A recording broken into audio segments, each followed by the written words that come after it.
Welcome back to Homesteading with the Zimmermans, where each week we give you another episode of what's happening here on our Northeast Iowa 21-acre homestead. My husband Alvin and I have been married for 25 years and we have 7 children. 5 of those children still live at home. Our oldest 2 are married and no longer live at home, so this means we also have 2 son-in-laws and 1 grandson so far. So on our 21-acre homestead, we seek to preserve the self-sufficient lifestyle of our Old Order Mennonite heritage for the next generation. We involve the children in every aspect of the homestead, from raising and harvesting our own meat, gardening and preserving to fill the family's larder, or preserving the dairy from the family milk cows, plus all the many other skills that develop the character and integrity and relationships of a family that seeks to bring glory and honor to their Heavenly Father.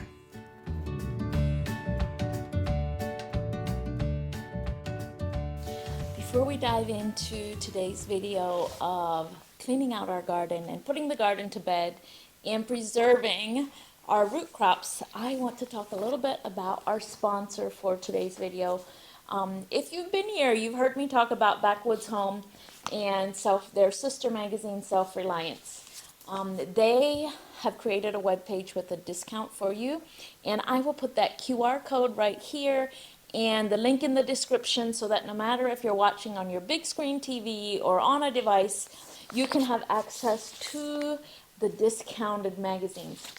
Don't forget, these make great Christmas gifts and they keep on giving. We have a whole stack of them and they include recipes and how-tos, and you will love them, your loved ones will love them. So when you're making out Christmas lists, thinking about what you can get people, don't forget to check out Backwoods Home and Self-Reliance magazines and follow my link for a discount code.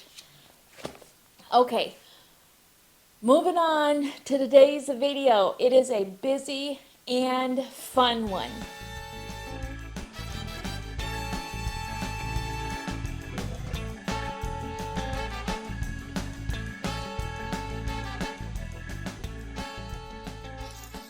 All right, guys, today is garden cleanup day, and we are going to, number one, focus on collecting all the seeds that we need. And the children don't have school today, so I am capitalizing on that. And number one priority is collecting all the seeds. Number 2 is get ready, take all the fencing and things out so that we can move the chickens down here. So we have finally had a killing frost, like 24 degrees Fahrenheit. And that is much later than what we normally have a killing frost. It's okay, you won't find me complaining about a longer summer. So one of the first things I'm going to do is I am going to collect some zinnia seeds. Now normally I make sure to collect my zinnia seeds before we have a frost, because when I collect them at that point, I'm still able to tell what color the flower was, and then I make sure I've got all the different colors collected. But because I was gone when this frost happened, I am now just collecting and hoping that I get a variety of zinnia seed colors collected. So when you're collecting zinnia seeds, you want to make sure that when you pull them apart, the seeds look dark like this. If they're white on the inside, like bright white, they're not mature enough yet to even germinate next spring. So as the boys start gathering in the garden, I put them to work and give them all appropriate jobs. Kendrick is cutting the wire from the tomato fence. The tomato fence is probably one of the biggest and least favorite jobs, just because if you wait till after frost, there's a lot of mushy tomatoes and the plants are really strong and we've got to cut all the wire down. So each year I think there's got to be a better way. but each year we just have to accept that growing tomatoes is a lot of work. And then we don't want to let any of the wire in the garden. We don't want to let any of the string that we use to tie up the tomatoes in the garden. So it just takes intentional work to clean this up. So I set Harrison to work pulling out the mango wurzels. Mango wurzels are fodder beets, and we are growing them mostly for our animals. And they get really nice and big. I really had a lot of fun growing these. I didn't plant them until I think it was mid to late July. So a lot of them are still immature, but it was a learning curve, and I learned something. I learned that I need to plant them earlier than July if I want to get a lot of nice mature mango wurzels. And on a day like this, I can get very driven because I just want to get this done. But it's important for me to remember that it's not really about the food that we've grown for the family or for the animals, but ultimately it's about building relationship. And if I, as a mother, can comprehend that relationships are primarily built on positive shared experiences, then as a mother, it is my responsibility to create this, to make this garden clean out day a positive shared experience for everyone, because a positive shared experience means that we used this day to build relationship, and that is what this lifestyle is all about. So we were all happy to see Mitchell come home from work, and he dug right in to help with what I call the heavy lifting of things. So digging potatoes is first on his list. So if you've been here for this year's garden tours, you know that I planted these potatoes on the 4th of July. And if I plant them late next year again, I would definitely plant them a couple weeks earlier because I feel like they could have used a couple more weeks to mature. So next I am going to gather these corn seeds, and we already fed all the rest of this corn to our animals, but I left these stalks because I wanted to collect seeds for next year. And if you've been here for our garden tours this year, you've already know this theme, but because we're so focused on stocking our shelves for the last couple years, we have an abundance of most foods that the family needs to eat. So this year I had a little space in my garden to experiment and learn about growing more food for our animals. So this corn is an heirloom variety of Silver King corn, and it got really, really tall. I think my son-in-law measured it, and most of the corn got like 16 feet tall. So I'm saving these seeds for a future row crop garden where I'll focus on growing food for our animals. But for this year, I have probably a dozen ears that I let dry in the garden and will save these seeds for next year. So the next seeds that I'm going to gather are these sorghum seeds. And here, this is another crop that we're growing to help us feed the animals that feed us.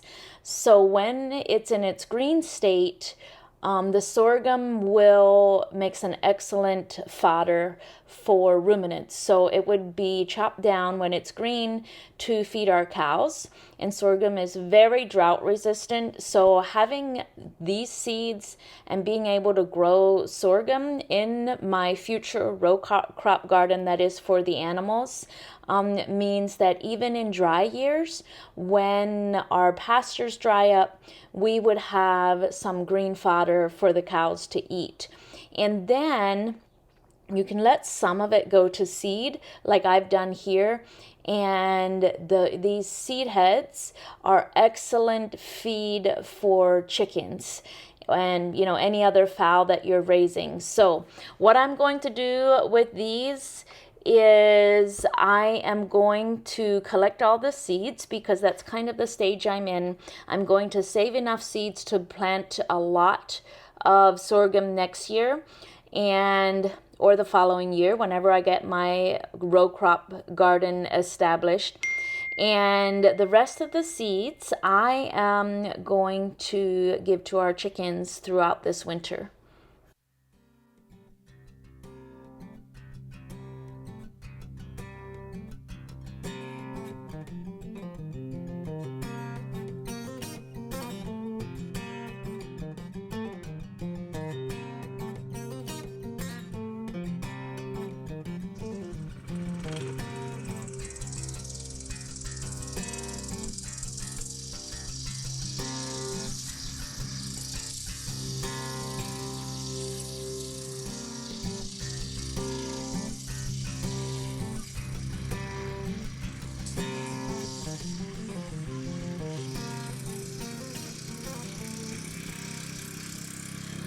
All of this here, we'll let the chickens scratch around in here and eat the rest of these tomatoes, and they will turn them into eggs for us.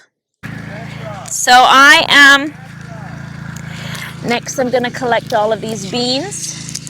So these are the scarlet runner beans, and these are mostly for human consumption. So these make a nice big like dried lima bean. And I'm only going to collect the ones that are completely dry, because those are the seeds that are shelf stable. And then the rest of them we'll just pull down for the chickens to clean up. Wait, let me try this one. This one. Oh, that was terrible.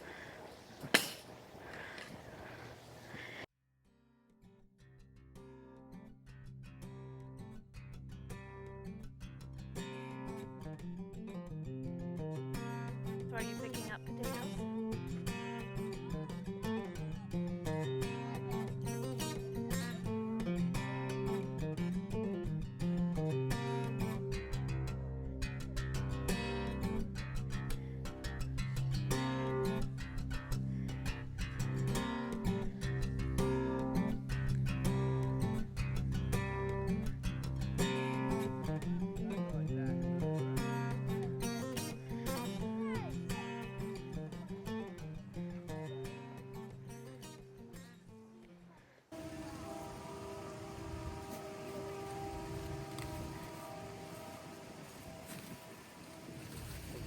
So then we continued to work together, gathering all of the tromboncino squash that we're growing here on our archway, any more seeds that we could find here. I'm gathering all the crowder pea seeds, and we collected all of the root crops that were left in the ground.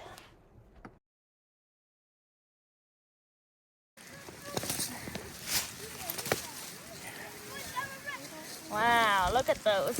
Here, Maxwell, we'll make a pile of these up there.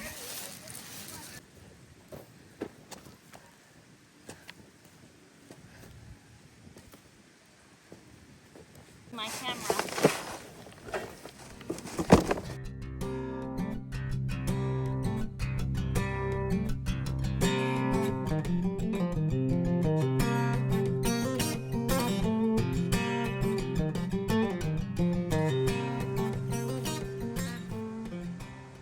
So while the boys and I were in the garden, Hadassah was catching up on all of the family's laundry, and she cleaned up the kitchen and the rest of the house as well. Huh?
Right, it is now the next day. I meant to do this yesterday when we cleaned out the garden, but then I ran out of energy. I think I'm fighting a bit of cold, the same virus probably that the rest of the family has. So I decided to leave all of it until today. But I am going to show you how we make a makeshift root cellar. That's what it is, makeshift root cellar. So I am out here in our in the guest quarters of our shop, and we finally put the refrigerator in. And since we don't expect to have anybody other than family stay in here in the near future, I am going to use this entire refrigerator, and I'm going to stack it full of our root crops, or I should say apples and carrots and red beets. So one of the things I've done with this refrigerator is that I have set it as warm as it goes, which is 45 degrees, because that root cellars are typically around 50 degrees. Our cold room, where I keep all my canned goods and my potatoes, gets warmer than that. And apples and carrots and red beets want it a little colder. So 45 degrees is what I've set this refrigerator to. That would not nearly be cold enough if I was storing dairy or, milk in here, but it will be plenty cold enough for my root crops. All right, the first thing I'm going to work on is these carrots, and it's actually good that we did let them dry a little bit. I'm just simply cutting the tops off and making a stack of all these carrots. The one thing I have tried storing the carrots in sawdust, like shavings in a container, but they had to be perfect, because if they had any blemishes on, they soon became rotted. That one's bad. And also, here again, I think that our basement is not quite cold enough for carrots. So my sister-in-law has done this with her carrots for years and years. Ew, that one's achy. So we're going to try it this way. I also can some carrots, but this method will buy me a little bit of time, because I can always come out and grab a bag full and can some. I do like to can carrots. If you have canned carrots, it's much easier to add them to soup than if you have to shred them. But that's just me being a lazy cook and wanting to cut corners wherever I can. If there's mud on them, just brush it off. But having a little bit of soil on them, when your temperature is cold enough where you're going to store them, having a little bit of soil on them actually doesn't matter at all. So now we're just going to stack these all in here. One thing that I really love about root crops, some crops, like let's say peas or raspberries, they're best right after they're picked. And the enzyme that goes to work as soon as you remove a crop from its mother plant, there's an enzyme that goes to work and starts composting your harvest. And you can see that process very fast with, say, something like raspberries or a fully ripe tomato. You can just see that enzyme go to work, and it starts breaking down your fruit. And it's designed by God, because let's take the tomato, for example. It lays on the ground after the enzyme has softened the core. It releases from the stem, and it goes falls onto the ground, and then it composts. That enzyme continues to compost the tomato, composts down onto the ground, and that makes this beautiful, rich soil where then those seeds sprout up and create a new tomato. So the beautiful cycle of life. But with root crops, that enzyme is much, much slower, and it actually converts the sugars converts the starches that are in root crops into sugars that then feed the new plant.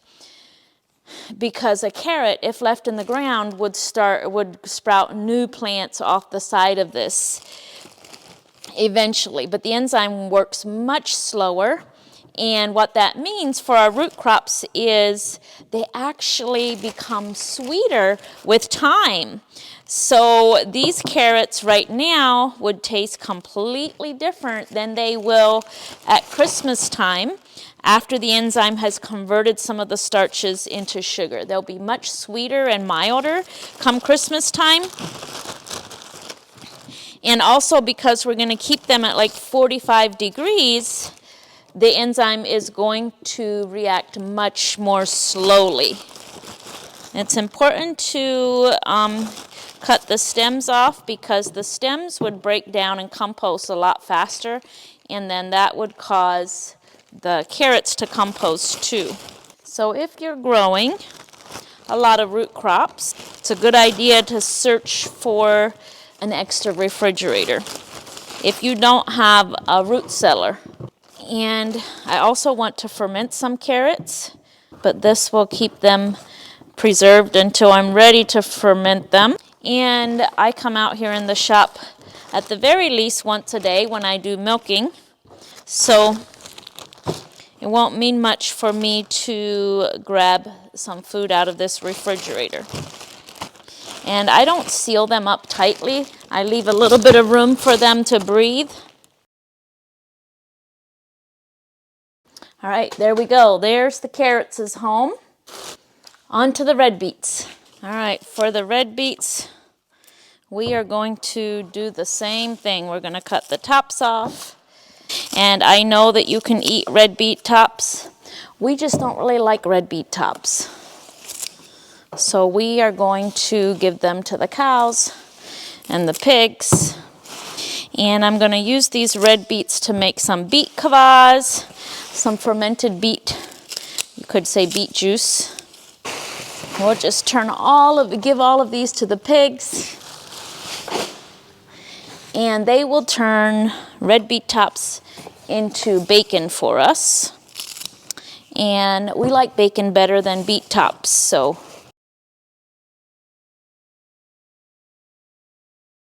Here we go with all the red beets for the refrigerator. All right, guys, this is the biggest job of all. This is a 32-gallon trash can, and it is full of apples. So I'm going to sort through and get all the perfect apples and put them in bags. And then the imperfect apples, I am going to put in buckets. And those we're going to turn into apple cider or applesauce or, apple things. So you guys need to show up in the comments and let me know how you're liking your fermented apples that you made.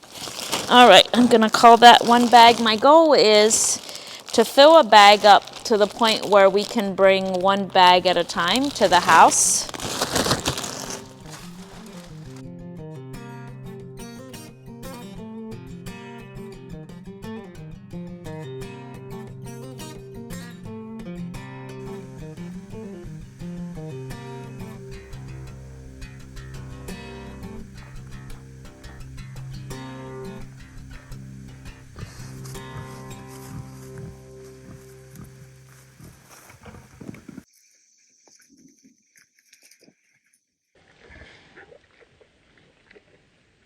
I've got the apples in there and the carrots, the red beets are back there. I'll probably end up moving things around. But for now, everything is nice and tidy in there. So I found this on Facebook Marketplace. So I plan to make a future video of us turning these 3 buckets full of apples into apple cider. But we don't have time to turn that into a video today, and I don't have the time or the energy to make apple cider today. And I do think the boys wanted to help. All right, the next thing I've got to do is I've got to sort through these tomatoes. The kids picked all these before the frost when I was gone. And on another year, I may simply, throw all of these tomatoes out. But because we had such a poor tomato harvest, I am wanting to save every tomato that I can. Well, there's the tomatoes I got. Not too bad. I think that the kids gathered them and they sat there for a week until I got to them. So I'm going to put these in the freezer, and then looks like it'll make me a nice batch of pasta sauce. That's what I still want to make. So one more thing that I need to do. This is a whole wheelbarrow load of squash, and one like this will definitely store all winter. However, the children did a great job, but one of the messages that didn't get across to them is that you must leave the stem on the squash so that they store well. So I have to sort through these, but there's no big hurry to sort through these. They brought all the planters in. They did a great job. But what we'll do, we have way more squash than what we need anyway. So all of these, I'll just sort out and we'll feed these to the pigs. And the same with this tromboncino squash. Guys, this is all the tromboncino squash I got from 4 tromboncino plants. So if I ever tell you, if you want to grow something that gives you a lot of food for minimal care, like you don't really even have to care for them that much, grow tromboncino squash. And this will feed your family and your animals. So all of these that are not fully ripe, the greenish ones or any that don't have, I will also feed to the pigs. So with what we have now and the mango wurzels, I believe that we could probably not have to buy pig food, and with them getting all of our extra milk. And because we only have, 2 pigs right now, the breeding pair, I believe, these are the mango wurzels, that we could probably get through until Christmas without having to buy pig feed for our pigs. That's a good, I set out with just learning how to grow pig feed or, animal feed. So I feel very accomplished with that. All right, guys, I'm gonna go introduce you to a new animal here on the farm. You guys haven't met her yet. Can you guess what she is with the way my treats look? Hi there. You want an apple?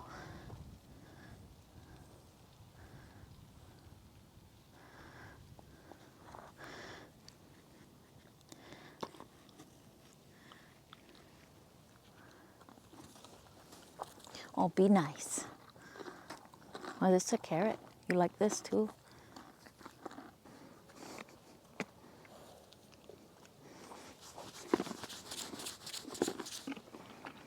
You like that? All right, guys, that brings us to the end of this week's video. Thank you, everybody. Thank you for being here. Our family sure appreciates all of your support. She just arrived this week. She is a 4-year-old mule, and she does not have a name yet. I wanted to name her Daphne because I just thought Daphne and Dave goes well together. The boys think Daphne is too hard to say, but somebody else suggested Dottie. So we will see. It'll probably come down to a vote with the family. But Hadassah and I will probably be the main caregivers because we have the most natural interests in the donkeys and now the mule. So it'll probably come down to whatever we decide to name her. But anyway, it was lovely having you guys here, and we will see you next week.